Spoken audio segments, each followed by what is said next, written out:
데일리 브리핑.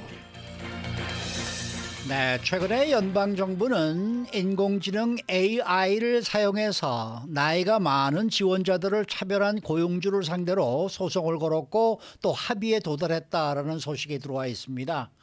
이 AI와 관련된 첫 번째 노동법 소송이다라는 그러한 얘기들이 나오고 있는데요. 오늘 이에 대해서 얘기를 좀 나누기로 합니다. 전화에는 노동법 전문 주찬호 변호사 연결되어 있습니다. 안녕하십니까? 네, 안녕하십니까. 자, 이 AI와 관련된 노동법 이슈들이 앞으로 좀 계속 많아지고 또 분쟁도 점점 늘어날 것 같습니다. 네, 이 연방 EEOC 미국 평등고용기획위원회는 이 AI 애플리케이션 소프트웨어 관련해서 제기한 소송을 결국은 합의로 끝을 냈습니다. 네. EEOC는 소송에서 이 iTutor 그룹이라는 회사가 55세 여성 지원자와 60세 이상의 남성 지원자 수백 명을 자동으로 거부하도록 소프트웨어를 프로그래밍함으로써 이 고용상 연령차별법을 위반했다고 주장을 했습니다. 네. AI가 최근에 여러 측면에서 많은 주목을 받고 있는데요. 특별히 인력시장과 노동법에는 획기적인 변화와 큰 영향을 주고 있습니다. 따라서 연방과 주정부는 AI에 지속적으로 초점을 맞출 것으로 예상이 되고 있고요. AI는 기업의 관련 업무를 간소화하거나 개선할 수 있는 많은 기회를 제공하고 특별히 채용 절차에 이미 많이 사용이 되고 있습니다. 예를 들어서 회사는 이력서나 입사 지원서를 심사하기 위해서 AI 소프트웨어를 많이 사용을 하고 있고요. 하지만 문제는 이런 인사 관련 프로그램이 특정 대상을 의도치 않게 차별할 위험이 상당히 높다는 것입니다. 특히 연방 EEOC는 채용의 AI 사용이 크게 증가함에 따라서 AI 제품 사용과 관련해서 이 차별금지법을 준수해야 할 필요성을 강조하고 있습니다. 사실 몇 년 전부터 EEOC는 이 인공지능과 알고리즘 공정성 법을 만들기 시작을 했고요. 장애 차별에 관한 AI 지침, 그리고 고용 선택 절차에 사용되는 소프트웨어 등의 장단점을 조사하기 위해서 공청회도 지금 열고 있습니다. 결국은 이 법적 위반이 전통적인 수단을 통해 발생하든 첨단 기술을 통해 발생하든 상관없이 노동법과 인권을 침해하는 심각한 이슈라고 볼 수 있겠습니다. 이 AI가 기본 가치와 원칙을 위협을 하고 있고요. 고용이나 채용 결정에서 차별 위험을 초래할 수 있는 어떠한 새로운 개척지 또는 도전이라고 연방 정부는 밝히고 있습니다. 네. 이번 소송의 AI와 관련한 첫 케이스라고 들었습니다. 맞나요? 네, 맞습니다. 아하, 그러면 네. 이번에 그 첫 AI 소송이 연루된 피고는 어떤 회사이고요? 합의 금액은 얼마나 되나요? 네, 미국에 수없이 많은 회사가 있습니다. 예. 그런데 이 당첨된 이 EEOC의 상대는 당첨되네. 네, 온라인 학원이 되겠고요. 온라인 학원. 네. 네, 영어와 다른 과목들을 원격으로 리모트 러닝할 수 있는 회사가 되겠습니다. 재미있는 점은 중국 회사라는 점이고요. 이 항상 중국과 이 사이가 불편한 미국인데 특히 1억 5천 명 이상의 유저를 가진 틱톡이 중국 회사라는 이유로 미국에서 상당히 불편해 왔습니다. 그렇죠. 네, 이 상황에서 첫 AI 케이스를 미국 정부가 중국 회사를 상대로 소송했다는 점은 한번 좀 생각해 볼 문제이고요. 분명히 우연이라고 보기는 좀 힘들지 않을까 합니다. 좀 더 암묵적인 이 메시지가 담긴 소송이 아니었나 하는 생각이 들고요. 작년 5월 EEOC는 이 뉴욕 동부 지역에서 중국 학생들을 위한 원격 영어 교사를 고용하는 회사 iTutor 그룹을 상대로 소송을 제기했습니다.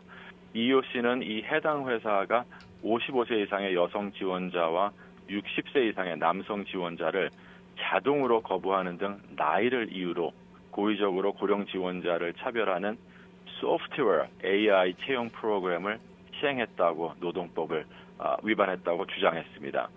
이 AI의 차별 행위를 어떻게 발견하고 입증했는지 좀 입증이 어렵지 않았나 하는 네. 생각이 드는데요. 생각보다 간단했습니다. 200명 이상의 지원자가 똑같은 두 개의 취업 지원서를 제출을 하게 됩니다.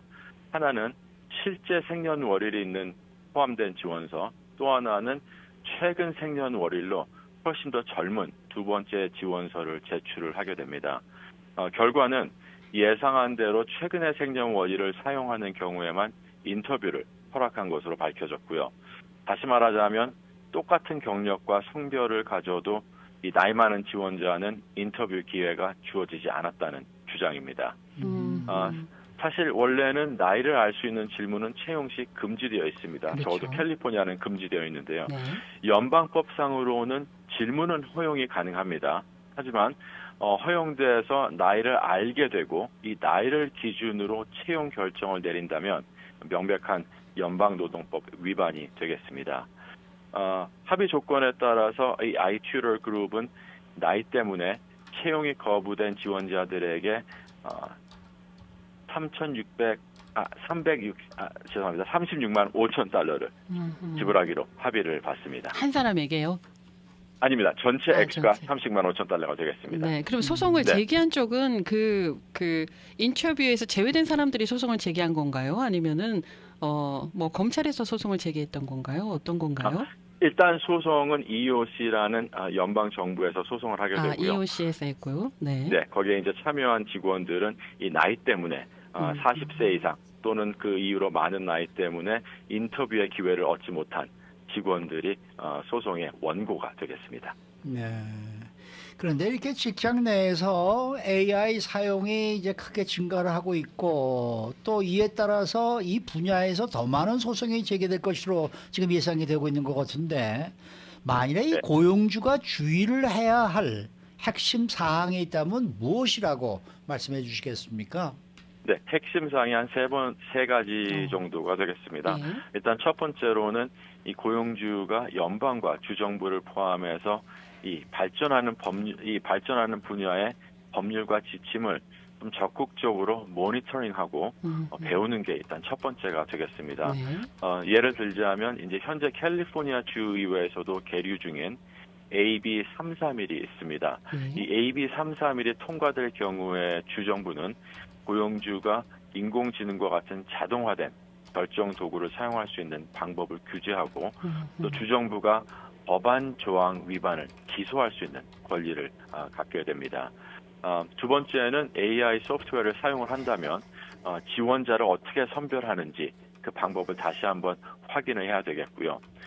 채용 및 고용에서 인공지능 AI 또는 머신 러닝이라고도 부르기도 합니다. ML이라고도 하는데요. 차별이 한 두 가지 종류가 되겠습니다. 채용 및 고용 결정에 사용되는 AI나 ML의 차별적인 영향, 임팩트가 하나가 되겠고요. 또 한 가지는 인간이 의도로 차별하는 것이 되겠습니다.